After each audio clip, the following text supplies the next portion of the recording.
Bonjour tout le monde. Je attends juste 30 secondes pour assurer que tout le monde rentre bien dans le webinar.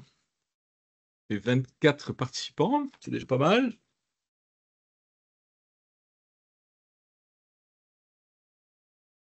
OK.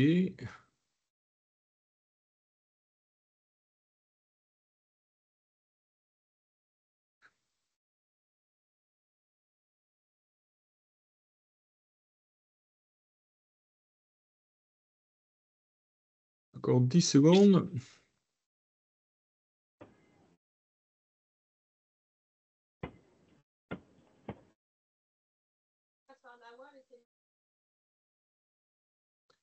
Allez, on va commencer. Bonjour tout le monde. D'abord, comme vous attend, j'ai toujours pas perdu mon accent.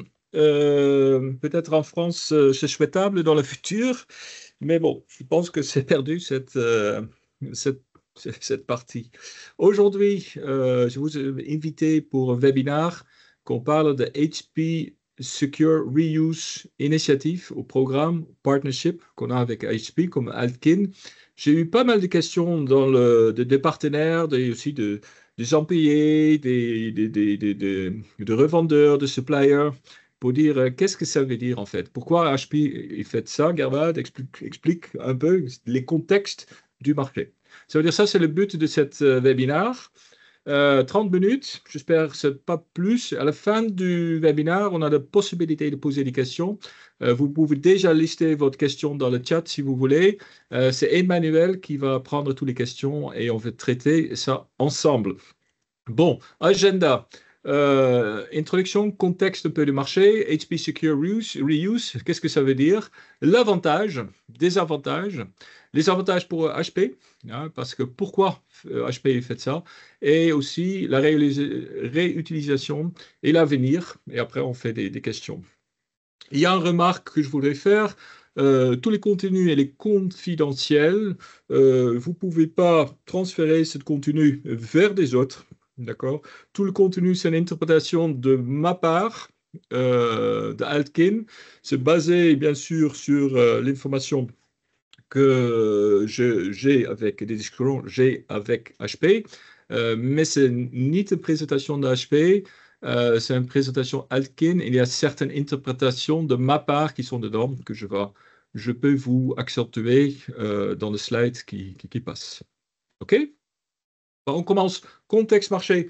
Je pense que c'est pas une surprise pour tout le monde, surtout aussi en France, les mois de première partie de l'année, c'est pas génial, hein, on peut dire ça. On voit vraiment le nombre de pages imprimées au bureau, hein, dans les entreprises, il diminue rapidement. C'est vrai, on voit un vrai impact sur 2024 et ça fait mal. D'accord, ça fait mal pour tout le monde. Ça met en plus la tension dans le système parce que tout le monde cherche des chiffres à faire en plus, des OEM, des remanufactureurs, des aftermarket sont compliant, mais aussi vous, canal de vente, revendeur, c'est très tendu actuellement. Et ça veut dire aussi les OEM, ils cherchent des opportunités de garder leur marge. C'est plutôt de gagner les marges, mais garder leur marge et la profitabilité. Pour ça, il n'y a qu'une opportunité, c'est couper des coûts, d'accord, et augmenter le chiffre d'affaires. Pour faire ça, c'est clair, il faut faire des consolidations, d'accord. Juste une équipe R&D, une chaîne de production, et on peut réduire le coût et en plus mettre des chiffres d'affaires ensemble. Ça veut dire que cette consolidation, elle n'est pas simple. On a vu ça avec Konica, actuellement Fuji.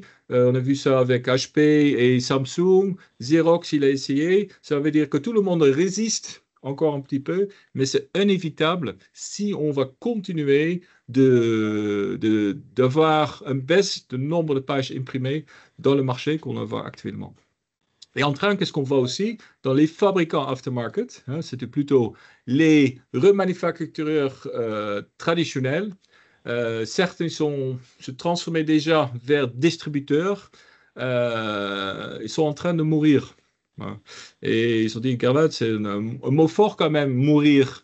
Mais c'est le cas. Ça veut dire que c'est souvent des boîtes, des petites boîtes qui sont montées par le propriétaire qu'il a passé 25 ans dans son boîte et actuellement, il ne peut plus gagner sa vie. D'accord? L'augmentation de coûts, l'inflation, la compétition, le marché qui en baisse, tout ce fait que il y a beaucoup d'entreprises qui ont un problème de profitabilité.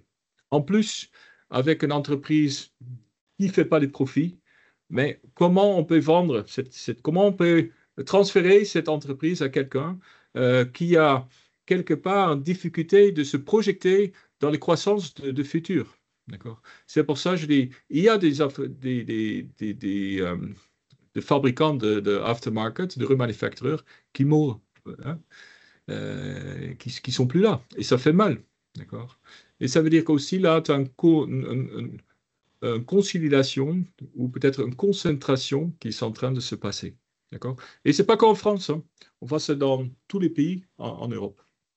L'autre contexte, les RSE, hein, responsabilité des entreprises, des obligations, des reporting pour des grandes entreprises, ça commence déjà. Chez nous, chez Armor, par exemple, passer déjà pas mal de temps, c'est qu'est-ce qu'on peut rapporter, qu'est-ce qu'il faut faire, qu'est-ce qu'on est obligé de faire. C'est un énorme travail de plus. D'accord? Des initiatives européennes de Green Deal, hein, le pacte vert, qui sont continuent de pousser. On voit des impacts de petit à petit. Qu'est-ce qui se passe dans les réglementations, dans tout ce qui les touche quelque part, à de promouvoir le reuse, parce que c'est ça l'objectif. Comment on peut créer un concept d'économie circulaire, de réemploi, de réutilisation des produits. Après, on a vu qu'on a l'accord volontaire, le Voluntary Agreement. Il est remplacé ou va être remplacé par la réglementation sur l'éco-conception. Aujourd'hui, on est presque à la fin de ce cycle. Il y a, comme vous savez, l'accord volontaire, il n'était pas validé. D'accord? Aujourd'hui, il y a une nouvelle proposition qui est là et qui va être validée bientôt par la Commission européenne. D'accord? Moi, je trouve que quelque part, c'est dommage. Parce que dans l'accord volontaire que nous, moi personnellement, j'ai joué un rôle très important pour défendre les remanufactureurs, on a négocié des accords avec des OEM qui vont plus loin que actuellement le règlement sur l'éco-conception. D'accord? Par exemple, dans le Voluntary Agreement, on a négocié des targets de reuse, des targets de collecte, par exemple, qu'il faut un OEM et réalise. D'accord? Aujourd'hui, ce n'est plus du tout le cas. Ça veut dire que le règlement sur l'éco-conception, il est toujours bien parce qu'il va forcer des OEM de donner des solutions techniques à des remanufactureurs de remanufacturer certaines cartouches, d'accord? Mais ça ne va pas si loin que dans l'accord volontaire. Heureusement, malheureusement, c'est comme ça, c'est parti de politique, hein. Mais je suis un peu déçu par cette partie. C'est toujours bien, mais pas aussi bien qu'on avait avant. La réglementation sur le DEE, hein, le 2,3-E, les emballages sont en train de changer. Le matière qui est utilisée pour l'emballage, de matière recyclée, le taille d'emballage, le taille vide dans l'emballage, le codification d'emballage, qu'est-ce qu'on met comme signalisation sur l'emballage, tout ça, c'est tout en train de changer aussi, et ça a un impact aussi sur notre industrie, et surtout parce que ça va être dans des pays d'Europe complètement différents. Ce n'est pas uniformisé par la réglementation Europe. Et après, on voit des initiatives européennes en matière de protectionnisme. Ils sont de plus en plus là, d'accord? Et je pense que ça va continuer. On voit ça en France aussi, avec qu'est-ce qui est en train de pousser la France, pousser l'Europe, d'accord? Et un de ces exemples, c'est la loi sur le travail forcé. Ça veut dire que c'est quelque chose qui est toujours travaillé, hein. C'est aussi par qu'est-ce qu'il est passé en États-Unis. Cette loi, il est passé, c'est bloquer tous les produits qui sont fabriqués par le travail forcé, hein. Le plus connu de travail forcé, c'est les Ouïghours qui sont en Chine, mais ce n'est pas le seul. Il y a des autres manières aussi de travail forcé. Et ce n'est pas que des entreprises chinoises. Il y a aussi des autres entreprises qui utilisent les forces de travail forcé pour fabriquer ces produits. Une deuxième loi, c'est le protectionnisme européen. Ça veut dire que favoriser les produits européens qui sont fabriqués en Europe, qui sont distribués par l'Europe, pour fabriquer ça de vente et aussi limiter l'importation en Europe. D'accord? Et ça, je pense qu'on voit plus en plus des initiatives comme ça, parce que dans un marché qui va mal, quelque part, de protecter le marché, tout le monde veut garder son économie et qu'il est bien. Qu'est-ce qu'on peut faire? D'accord? Ça veut dire que ça, je pense que vous constatez vous-même aussi un peu dans le journal, que si vous lisez ou sur la radio, qu'est-ce que vous attendez? Après, bah, qu'est-ce qui HP en fait qui nous propose? C'est quoi le partenariat HP Secure Reuse? Qu'est-ce que ça veut dire? Ça veut dire que pendant le Voluntary Agreement, moi j'ai poussé, te dire à des OEM, si vous voulez que nous, on réutilise les produits, pourquoi vous ne nous donnez pas accès sur le puce? Pourquoi un puce, c'est pas un spare part? Pourquoi c'est pas un part pour les réparations? D'accord? Et à la fin, il ne voulait pas faire ça. Ça veut dire que HP, il était plutôt très vocal sur cette partie-là. Il dit, Garlad, écoute, on t'aime bien, mais nous, on a peur que si on lance un produit, un chip, on va vendre, ce chip, il va arriver sur des autres produits. Ce n'est pas sur les produits que nous, on voudrait. C'est pour ça, nous, on préfère une solution de resetting de puce, d'accord? Pour qu'on garde le contrôle. Parce qu'on sait que le puce, il est déjà attaché à un cartouche. D'accord? C'est pour ça, pendant le Voluntary Agreement, il y a 3 ans, ils ont lancé ce programme Reset Puce. On a testé sur certains produits, ça marchait très très bien. Et à ce moment, juste après, l'European Commission il a annoncé que le Voluntary Agreement, ils n'étaient pas d'accord et ont lancé l'éco-design. À ce moment, HP il a arrêté ce programme, d'accord? Bien sûr, on restait en contact. Et avec l'éco-design, nouvelle proposition, ils ont réactivé ce programme, ils sont revenus vers nous et dire, est-ce que tu es toujours intéressé? Je dis, bien sûr, je suis toujours intéressé parce que, quelque part, c'est moi qui l'ai poussé le modèle. D'accord? Je pense que c'est pour l'industrie Riemann, ça fait beaucoup de sens. Pas que réutiliser le cartouche, mais aussi réutiliser le puce. D'accord? Parce que c'est ça notre objectif, quelque part. De réutiliser, de remplir, de faire le réemploi de produits le plus possible. D'accord? Mais qu'est-ce qui, cette reset, secure reset, qu'est-ce que ça veut dire? Mais la première action, ou la première partie qu'on a quelque part négociée pendant cette partie, je dis, je veux bien un reset, mais je voudrais aussi garder certaines fonctionnalités. D'accord? Il faut que cette puce, il fonctionne comme une puce d'origine. Il ne faut pas avoir une différence. D'accord? Sur un parti majeur. Bon, finalement, on s'est mis d'accord sur 8 points. Le premier point, c'est de pas de messages confus lors de l'installation de cartouches. On connaît tous le message dit non HP, puce pas détectée. Est-ce que vous êtes sûr que ce n'est pas une cartouche d'origine? Est-ce que vous êtes vraiment sûr? Ça peut déménager votre imprimante. Est-ce que vous êtes sûr? Mais tout ça, c'est être fini. Hein. Il n'y a plus de messages confus qui bloquent, okay, qui donnent l'impression à l'utilisateur et quelque chose qui ne va pas fonctionner. Le deuxième partie, c'est que l'identification de cette cartouche, d'accord, dans l'imprimante, sur l'écran, en LCD, il va écrire cartouche remanufacturée avec puce OEM.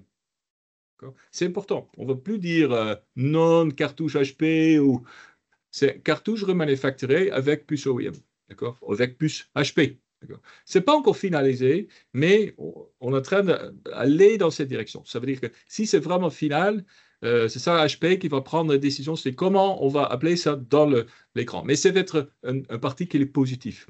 Le troisième, ça veut dire que la gestion du niveau de l'encre et le tonnerre, il va être maintenu, ou va réactiver, ou va être disponible. Ça veut dire que si on prend en cartouche avec le Secure Reuse Chip ou puce qui est recetté, on va voir l'Ink Level Management comme un cartouche OEM, comme un cartouche neuf. D'accord? Ça, c'est un grand avancement. D'accord?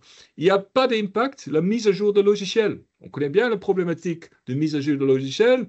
Il y a une mise à jour, mon cartouche ne marche plus. Oh, il y a une mise à jour et les cartouches, tu ne peux plus installer parce que le puce sur cette chip, il n'est plus à jour avec cette printer firmware. Mais ça va complètement disparaître. Comme sur des des cartouches OEM.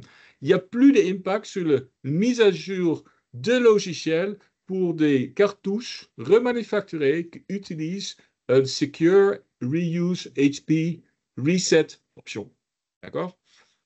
On n'a plus besoin de dire enlève votre HP Firmware Update, d'accord, à des clients, parce que ça va fonctionner. Il n'y a plus de barrière. En fait, ça réserve aussi la fonctionnalité de HP Security. Hein. C'est le HP dit toujours, il faut que la connexion entre les cartouches et l'imprimante est secure. D'accord? S'il y a un puce qui n'est pas HP, ça peut être qu'il y a des malware dedans, il y a des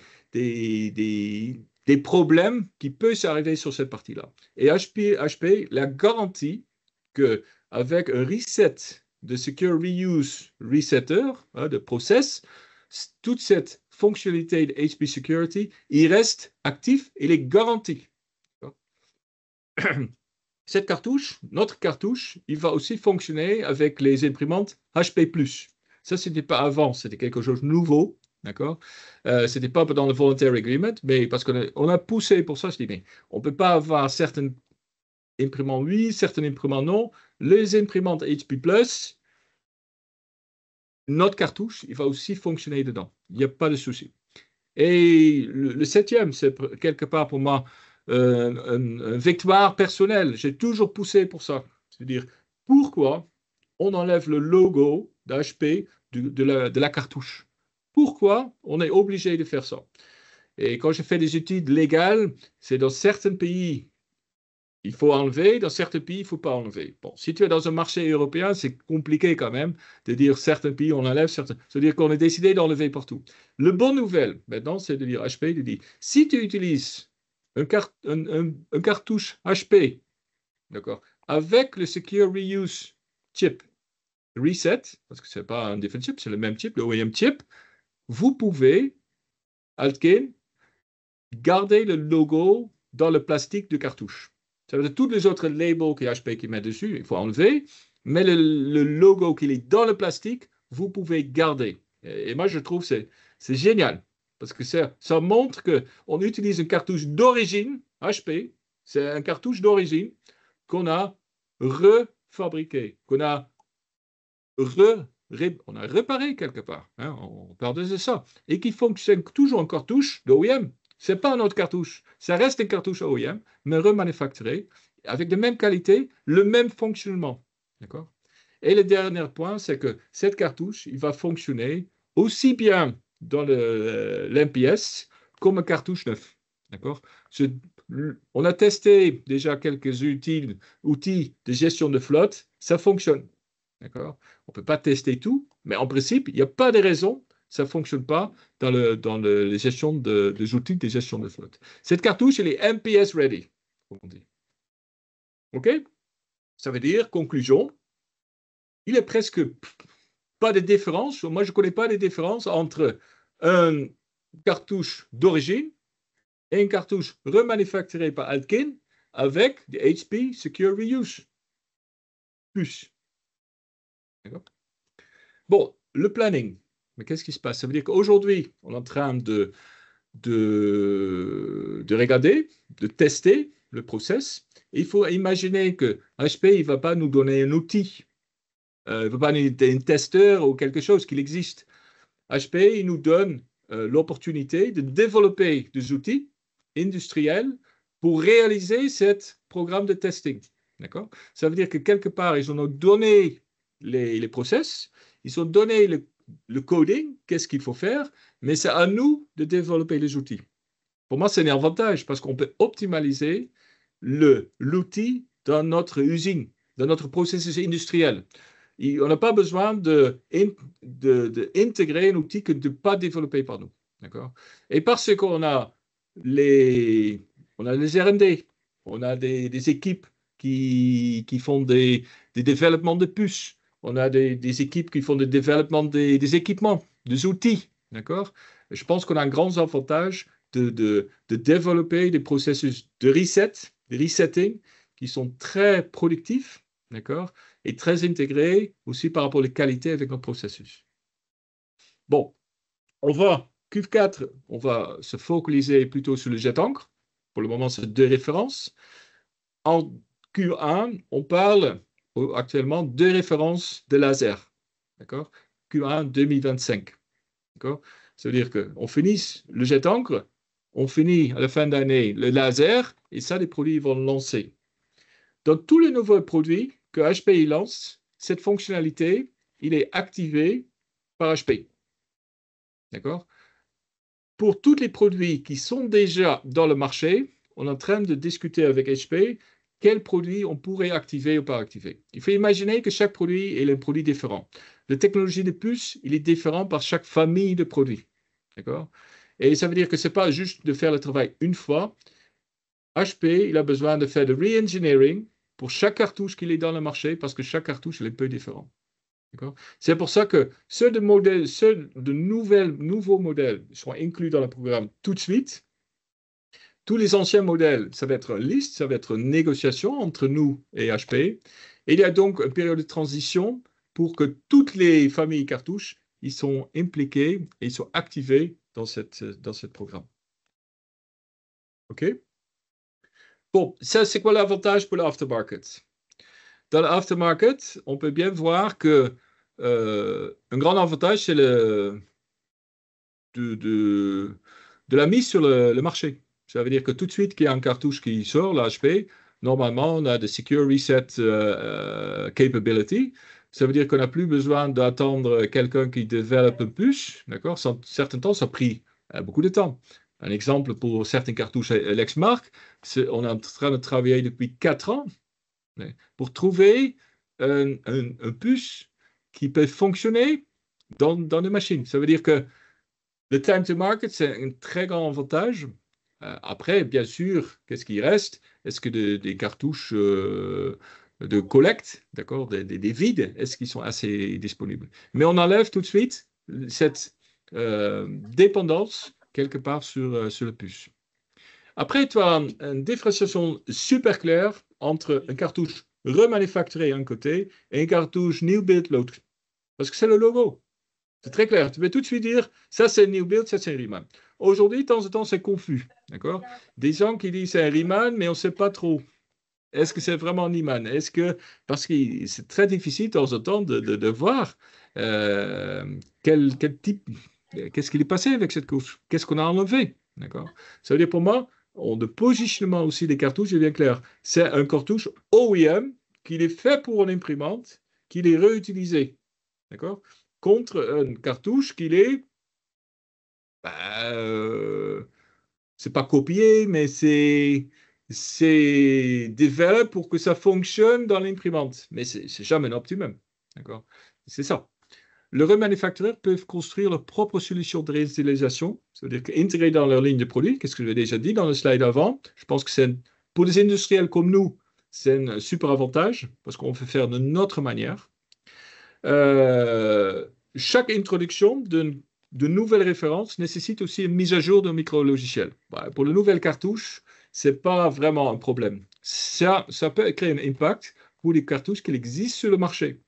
Ça veut dire qu'au moment que ça va activer pour une cartouche qui existe déjà sur le marché, quand c'est activé par HP, avec bien sûr une discussion avec nous, pour le lancement, pour le sélectionner, il y a un firmware update et ça risque que des cartouches qui sont dans le marché ou des cartouches qui n'ont pas un puce OEM, qui pourraient être impactés par arrête de travailler, de fonctionner, fonctionne plus bien, ou de nouveaux cartouches qui sont pas, ils reconnaissent plus. Hein, ça peut être un impact. Ça veut dire peut-être aussi une stratégie d'HP de bloquer quelque part certaines parties du marché. Hein. C'est mon interprétation. C'est pas je dis pas que c'est le but d'HP de faire ça. Okay? La réinitialisation ne fonctionne que pour les cartouches vides d'Européens. C'est-à-dire qu'on sait déjà dans le Riemann, normalement, on ne peut que utiliser des vides européens. C'est des cartouches qui sont vendues sur le terrain européen avec une codification européenne. D'accord? Ça veut dire que ce n'est pas vraiment le practice. Il y a beaucoup d'entreprises qui ne respectent pas les lois, et c'est pour ça qu'on est dans un partenariat avec HP, qui connaît très bien qu'Altkin, on respecte toutes les règles qui sont là, qui transforment un cartouche asiatique à un cartouche européen, ou un cartouche américain à un cartouche européen. Avec cette fonctionnalité de reuse, c'est plus possible. Parce que c'est le puce qui va, quelque part, il y a la connaissance et l'identification dans quelle région cette cartouche est vendue. D'accord? Ça veut dire que c'est très facile à vérifier. Le moment que tu as un puce asiatique, tu veux faire un reset, ça ne marche pas. Ça ne fonctionne pas. Le puce, il peut être, peut avoir 5 réalisations. Ça veut dire que aujourd'hui, c'est un minimum. Je pense que dans le futur, ça va être beaucoup plus que ça. Parce qu'actuellement, on est techniquement sur un puce, on peut stocker beaucoup d'informations. Et il n'y a pas de raison qu'il y a une limite sur cette partie-là. D'accord? Mais il faut imaginer que HP, c'est pas forcément celui-là qui fabrique les cartouches. C'est pas qu'il a la technologie de cette cartouche. D'accord? Ça veut dire c'est ça, c'est aussi de nouvelles requirements hein, que HP met avant pour la fabrication des cartouches, c'est leur fabricant. Pas de dépendance sur des fournisseurs de puces tiers, hein, parce qu'aujourd'hui on sait très bien qui fabrique des puces, euh, qui fabrique des puces new build hein, ou alternative, ben, c'est plutôt aussi des entreprises qui fabriquent les cartouches new build. D'accord? Et on voit souvent que sur le marge qu'ils mettent sur le puce, c'est là où il y a le chicken with the golden eggs. C'est là où ils vont faire des marges et pas sur les cartouches. Ça veut dire quelque part aussi, c'est mettre plus de tension dans le système. Il n'y a pas de risque de violation de propriété intellectuelle et pas de stock de puces ni de prévision de volume qu'on a besoin. Parce que c'est une solution qui est basée sur le cloud. Ça veut dire que nous, Altkin, on va payer pour l'utilisation. Ça veut dire que si on fabrique une cartouche, on fait voir un crédit dessus. Ça veut dire qu'on n'a pas besoin d'acheter de stock de puces. Il n'y a jamais un problème comment dire, de stock disponible de puces parce que c'est tout virtuel. Hein. C'est un reset qui est fait par les clouds et tout de suite, c'est quelque chose qu'on va activer. Bien sûr, ce n'est pas gratuit, hein, il ne faut pas imaginer. Nous, on paye pour cette technologie. HP, il va nous charger de facturer pour cette reset. Bon, quels sont les avantages pour HP, hein, si on parle de ça? Le premier, c'est le principal, c'est la conformité à la réglementation. C'est la modalité de réinitialisation. Elle est choisie par la Commission européenne comme le modèle préféré pour l'avenir. Ça veut dire que Reset, Secure Reuse Reset, en fait, c'est le modèle pour l'avenir pour la Commission européenne. D'accord? C'est ça qu'elle est décrit dans l'Eco-Design Programme. Hein? On peut dire que HP, quelque part, il se positionne en tant que leader, c'est-à-dire, nous, on a développé ça, c'est une image verte qu'il est là aussi, et en fait, ils sont les premiers sur le marché qui peut implémenter ça. Je pense que c'est un problème quelque part pour Lexmark, parce que Lexmark, il a une stratégie complètement contraire. Lexmark, il va dire, je ne vais pas faire de puces, je vais vous vendre une cartouche. Je dis, mais j'ai aucun intérêt d'acheter une cartouche. C'est mon business de fabriquer des cartouches. Ça veut dire que cet modèle, hein, ça va être implémenté obligatoirement, c'est moi mon interprétation, pour toutes les OEM en Europe. C'est aussi une protection de modèle, d'accord? L'objectif de HP, c'est de gagner des parts de marché ou de pas plus perdre. Mais où on peut gagner des parts de marché par rapport aux OEM, hein, c'est classique des autres OEM, mais surtout dans le marché secondaire. Et c'est pas avec les Riemann, parce que là, il a besoin des Riemann pour réaliser ses objectifs. Ça veut dire qu'il va attaquer le marché secondaire new build, d'accord? Pour contrôler le marché. Parce que c'est ça, les négociations qui vont dire HP, il faut collecter, HP, il faut réutiliser, d'accord? C'est des obligations. Il va y avoir des targets dans le futur. Si tu ne fais pas toi-même, bah, il faut trouver des partenaires qui aident à réaliser ces targets. Et c'est ça, chez nous, Altkin, on a un partenaire dans ça pour réaliser des targets qui vont être définis hein, pour HP et pour tous les OEM. Avec cette fonction de vide européen, il a déjà essayé de limiter le marché en avant, mais ça devient encore plus fort. Parce qu'aujourd'hui, la réinitialisation, c'est que pour les cartouches européens. Et on peut vraiment identifier, on peut facilement contrôler que c'est un cartouche européen, que vous ne pouvez pas faire avant. D'accord? Parce qu'on a enlevé des chips ou mettre un nouvel chip dessus. Hein, un puce, excusez-moi. C'est le bon mot français. Euh, Lorsque HP travaille en étroite collaboration avec nous, d'accord, remanufactureurs, ils ont beaucoup plus de visibilité sur le marché. D'accord? Ils savent beaucoup plus qu'est-ce qui se passe et quelles cartouches, quelque part, quelles fonctions qui sont pourtant aussi dans le aftermarket, qu'aujourd'hui, ils n'ont presque pas de visibilité dessus. D'accord? Et HP poursuivra sa mise à jour de firmware car ça nécessite à la sécurité HP. D'accord? C'est qu'est-ce qu'il claim. Ça veut dire que le firmware update, ça va continuer de faire et c'est plus un problème. On ne peut plus dire, ah, HP, tu ne peux plus faire parce que tu bloques des cartouches. Parce qu'elle dit, non, non, non, je ne bloque pas les cartouches. Il y a une technologie qui est là. Vous pouvez resetter le puce si vous voulez, mais seulement sur mes puces que vous utilisez et c'est tout. Et tous les puces qui sont fabriquées par les autres, ce n'est pas mon problème. D'accord? J'ai un programme qui existe, qui fonctionne et ça bloque rien. C'est une source de revenus supplémentaires. C'est la marge pure pour HP. D'accord?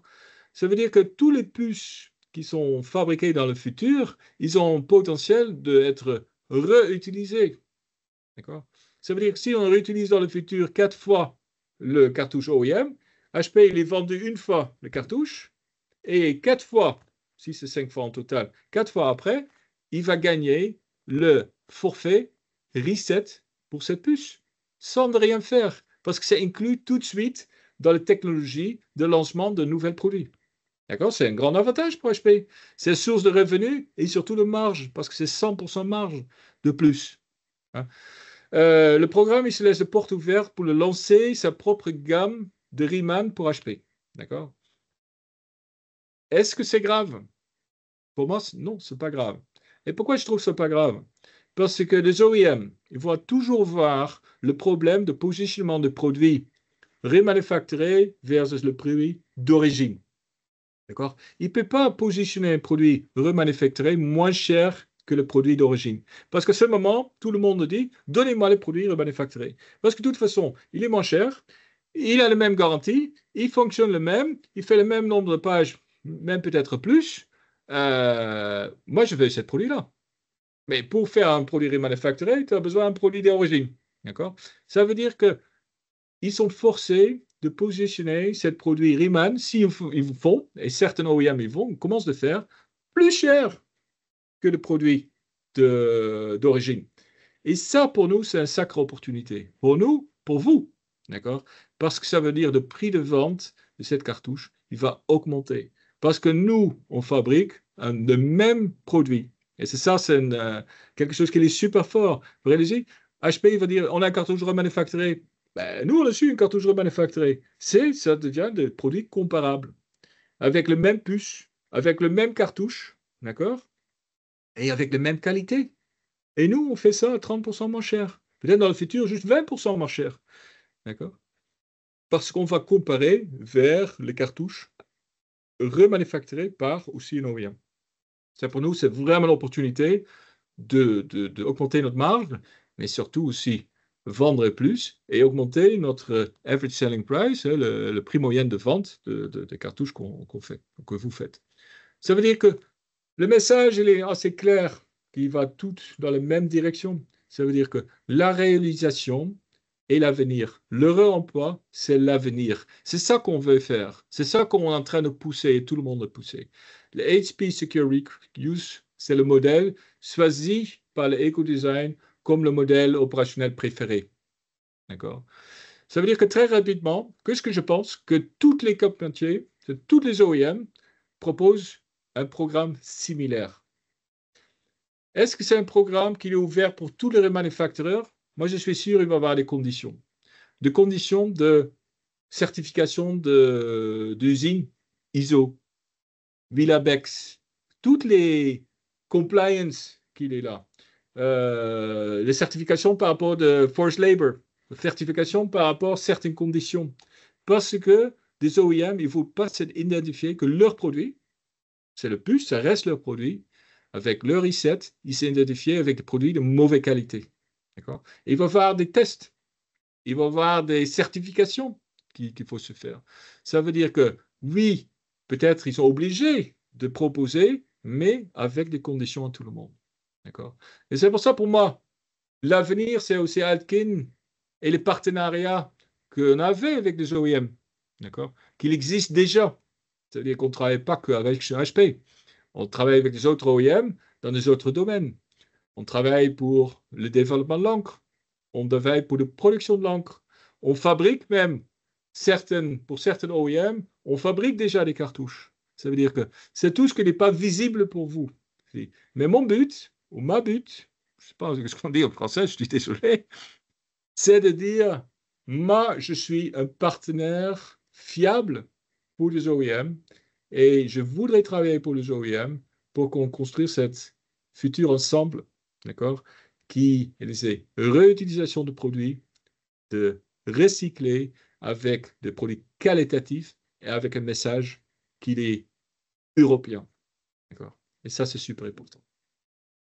Bon, j'espère que ça éclaircit le programme, ma conviction, le positionnement d'Altkin sur cette partie-là. Et je peux vous dire merci, mais on passe à des questions. Est-ce qu'il y a des questions? Alors, pour le moment, bonjour Gerval, pour le moment, pas de questions dans le fil de discussion, mais n'hésitez pas à poser vos questions si vous en avez. Un petit peu. Alors, on a une question qui arrive. Bonjour Jordan. Bonjour. Alors, j'ai Dominique qui lève la main. Je vais voir si je peux ouvrir. Allez-y, Dominique. Oui, bonjour. Je suis Bureau Vallée Montpellier. Bonjour. Bonjour. Ma question est juste de savoir quel impact au niveau du prix d'achat, puisqu'il y a un prix de vente plus cher, forcément un prix d'achat, en pourcentage, ça représente quoi? Et donc, en pourcentage de prix de vente, l'augmentation, pour savoir si c'est intéressant enfin, c'est intéressant, ça c'est sûr, mais bon, voilà, l'impact sur le prix. D'accord. Aujourd'hui, si on regarde le prix, on n'est pas encore clôturé sur ce sujet-là.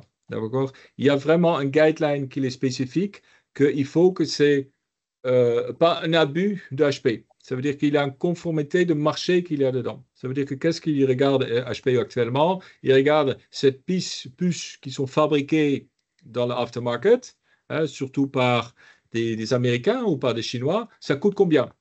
Et je pense qu'est-ce qu'il fait de premier signe qu'HP donne? Il va se caler par rapport à ce prix-là. D'accord? D'accord.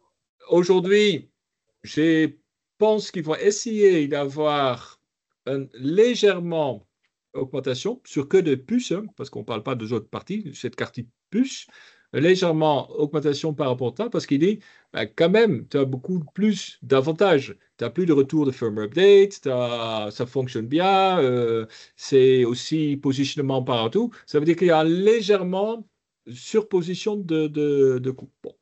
Ça, moi, je donne des messages à des OEM, c'est clair. Aujourd'hui, je ne suis pas obligé d'utiliser un puce reseté. Je peux aujourd'hui utiliser un puce OEM. Ça veut dire que ça ne me coûte rien. Il est déjà là, qui fonctionne. D'accord? Vous ne pouvez pas bloquer, qu'il est déjà aussi, il n'y a pas d'impact de firmware sur cette cartouche-là. Ça veut dire qu'on est en train de discuter, c'est quoi le bon positionnement de prix? Parce que de positionner le prix trop cher, ça veut dire qu'on ne va rien vendre, ils ne vont pas avoir leur objectif. D'accord? C'est ça. Et c'est ça que ma sûrement, j'ai essayé de négocier le plus possible. Et aussi d'avoir, est-ce qu'il y a des autres programmes qui s'impactent? Par exemple, par le volume. Est-ce qu'il y a un volume effect? Est-ce qu'il n'y a pas? C'est ce type de questions qui ne sont pas encore traitées. Aujourd'hui, on se focalise beaucoup sur le technique, le process. On a le premier de retour de prix, d'accord, qui ne me dit pas que ça va être 2 fois plus cher, mais qui dit, bon, il faut faire attention, d'accord? Et c'est ça qu'ils sont en train de discuter et négocier.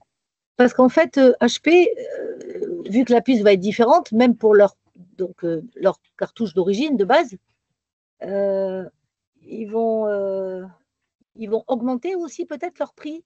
Non, je pense que leur prix de base, le puce de base, il ne change pas. C'est juste une question de logiciel, d'accord? De programmation de cette puce. Ça veut dire Donc, que tout le change. coût, ça ne change rien. Ça veut dire que le seul coût que HP peut avoir, c'est sur des anciens produits, d'accord? Il faut avoir des techniciens qui vont développer de nouvelles logiciels pour que le puce il s'adapte. Et c'est ça la question, est-ce qu'HPI veut D'accord. faire? Pour tous les nouveaux produits qui se lancent dans le futur, Oui, à ça, partir de d'accord, oui. maintenant, Oui, oui, il n'y a ouais. pas de, il y a pas de, Oui, oui, bien sûr. Pour les nouveaux, ouais, bien sûr. Ouais. ouais. Ok, OK? très bien. Merci. Merci Dominique. Bonjour. On peut prendre encore une autre question si quelqu'un a une question.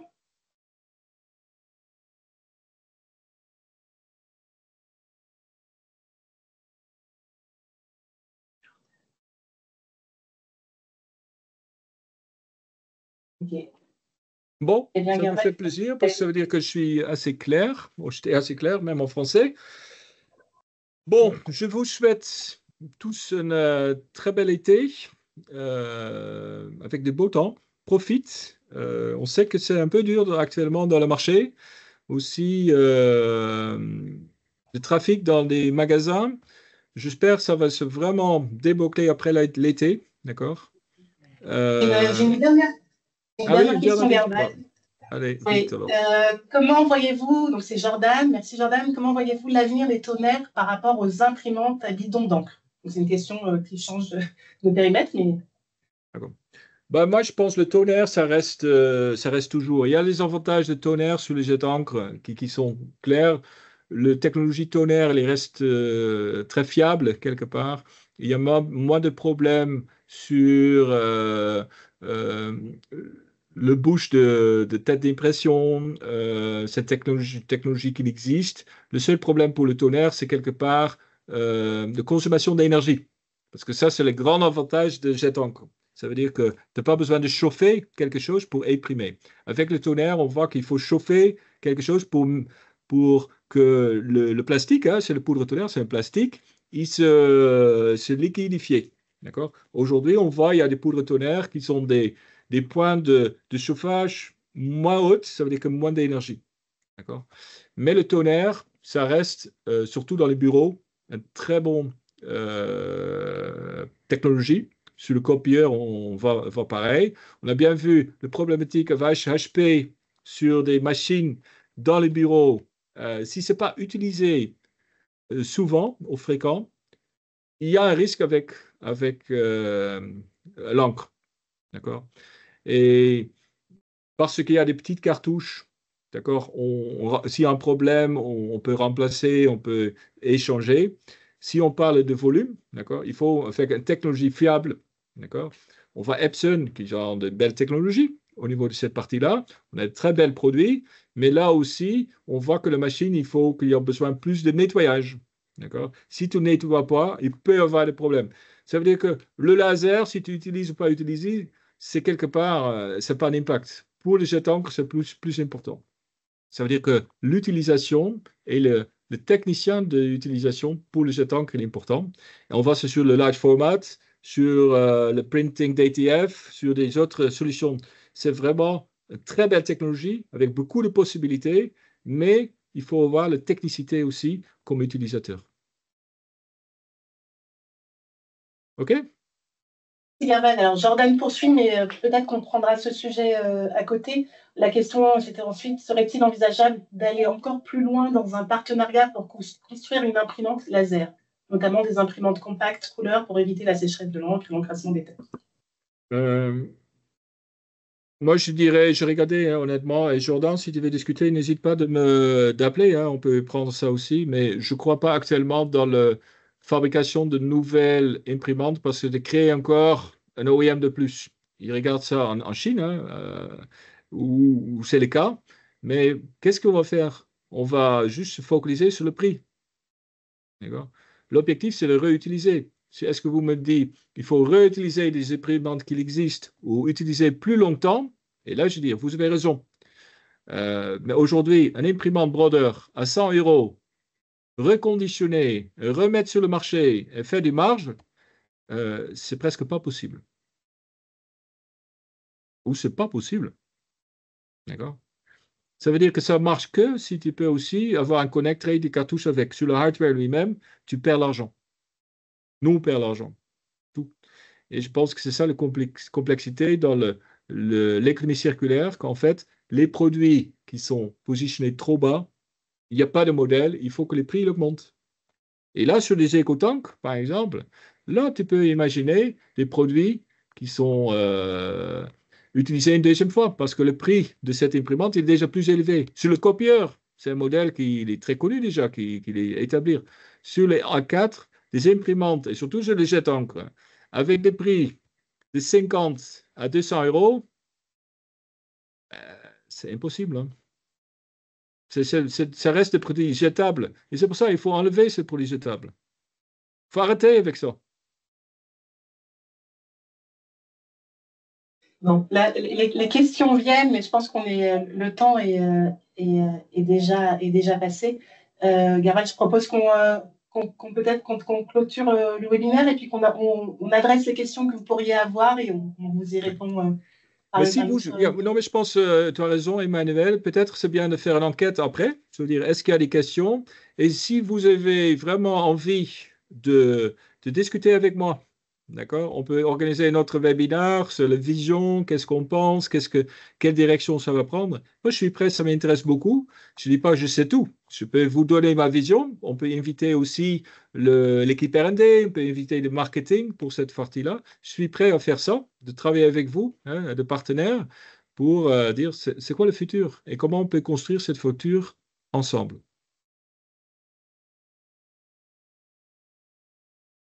Ok, merci beaucoup. Bonnes vacances et à bientôt. Merci. Merci à vous. Bonnes vacances également. Au revoir. Au revoir. Merci à tous.